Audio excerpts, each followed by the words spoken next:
Voting begins as Britons go to the polls to vote in the knife-edge national election to elect a new parliament and prime minister. Meanwhile, Israeli Prime Minister Benjamin Netanyahu clinches a deal for a new coalition government, barely beating the deadline. Kristine Domingo will tell us why. In Israel, Prime Minister Benjamin Netanyahu clinched a deal to form a new government on Wednesday, just before a deadline was to expire. But the coalition will rule by only the slimmest of majorities in Israel's turbulent parliament. Netanyahu had struggled to put together a coalition for nearly 2 months after winning an easy victory after a former ally abandoned him this week. With barely 2 hours to spare as the midnight deadline mandated by law approached, Netanyahu's right-wing Likud sealed an agreement with the ultra-nationalist Jewish Home, which advocates annexation of parts of occupied territory Palestinians seek for a state. With Jewish Home, the ultra-Orthodox United Torah Judaism and Shas parties in Kulanu, a centrist faction, the Likud-led government will control 61 of Parliament's 120 seats.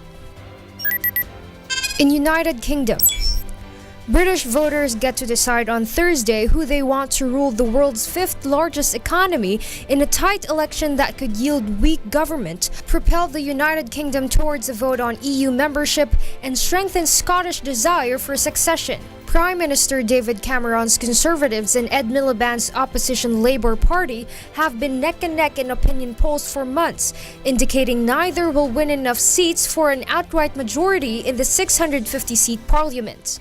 The Conservatives portray themselves as the party of jobs and economic recovery, promising to reduce income tax for 30 million people while forcing through further spending cuts to eliminate a budget deficit.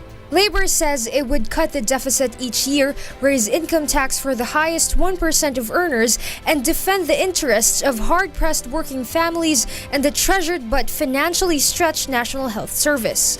The rules state that any party capable of getting Parliament's backing for its legislative slate can govern, but convention dictates that the party with the most seats has the first crack at trying to form an administration.